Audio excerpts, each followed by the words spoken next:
Merhaba arkadaşlar, kanalıma hoş geldiniz.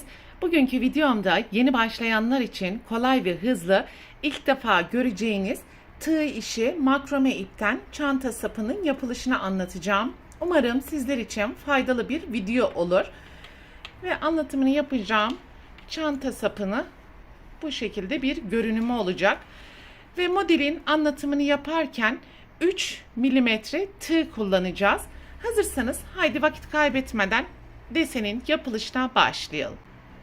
Klipsin ortasından tığ geçirerek ipimizi buraya sabitleyelim. Ve bu ilmeği saymadan klipsin ortasından 7 kez ilmek çıkartarak sık iğne yapacağız. 1 2 3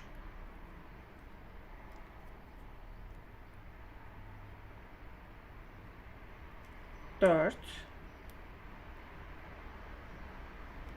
5 6 ve 7. Üstten baktığımız zaman da 1 2 3 4 5 6 7 tane ilmek görünüyor. İstediğiniz kalınlık kadar çanta sapını oluşturabilirsiniz. Fakat burada yapacağınız bu ilmek sayısı tek sayı kadar olması gerekiyor. Bir zincir ve deseni çeviriyorum. İlk boşluğu atlıyorum. Sonraki boşluğun içerisine yarım trabzan. Sonraki boşluğun içerisine kaydırma. Sonraki boşluğa yarım trabzan. Sonraki boşluğa kaydırma. Sonraki boşluğa tekrar yarım trabzan. Ve buradaki en sonki ilmeğin tepesine de sık iğne yaparak sıramızı tamamlamış olduk. Bir zincir, deseni çeviriyorum.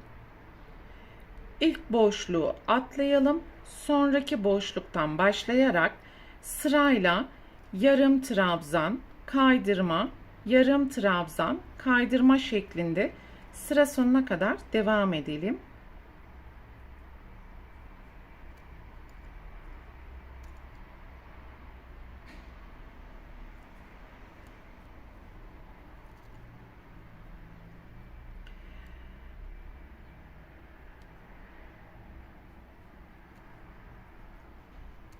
Ve sıranın sonunu mutlaka bir zincirin tepesine sık iğne yaparak sıramızı tamamlıyoruz. Bir zincir, tekrar deseni çeviriyorum ve her sırada desen kendisini tekrar edecek. Sıranın başında zincirden sonra yarım trabzan yapıyoruz. Sıranın sonunda da yarım trabzan ve zincirin tepesine sık iğne yaparak çanta sapını bu şekilde yükselterek ilerletmeye devam edeceğiz.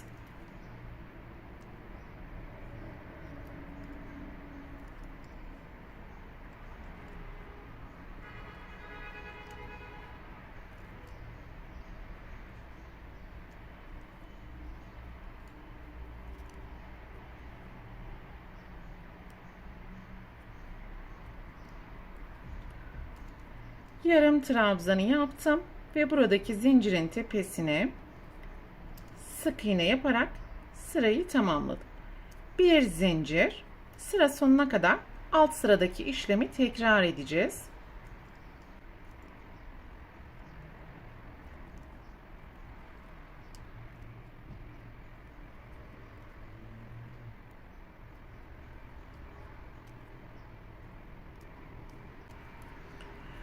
Ve bu şekilde istediğiniz çanta sapı uzunluğu kadar deseni yükseltmeye devam edebilirsiniz.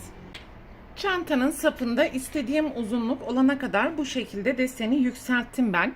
Ve sıranın sonuna geldiğimiz zaman bir zincir, Tekrar deseni çeviriyorum ve burada sık iğne ile başladığımız için son sırayı da sık iğne ile tamamlayacağız. İlk boşluktan başlayarak sıra sonuna kadar sık iğne yapalım.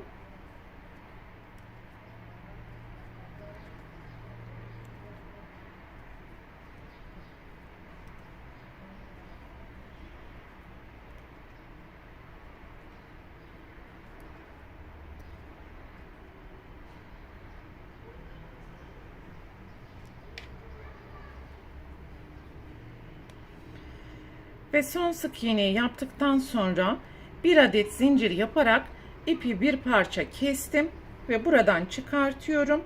Şimdi daha küçük bir tığ numarası ile aparatın diğer bölümünü monte edeceğiz.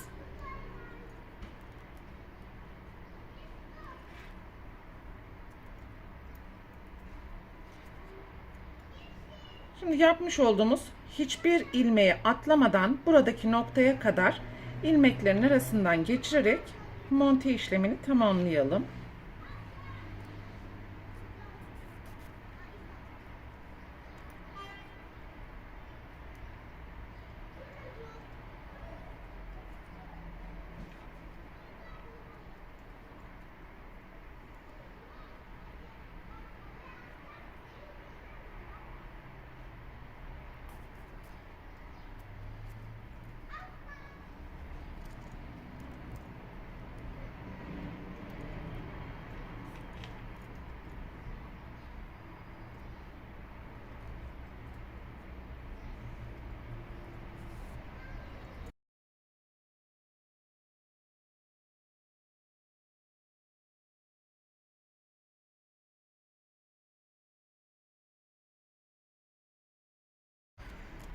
Ve görmüş olduğunuz gibi gayet muntazam oldu.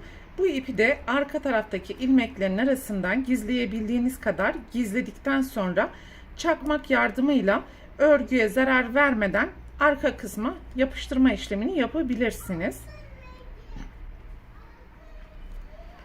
Bu videoda anlatacaklarım bunlardan ibaretti. Umarım sizler için faydalı bir video olmuştur.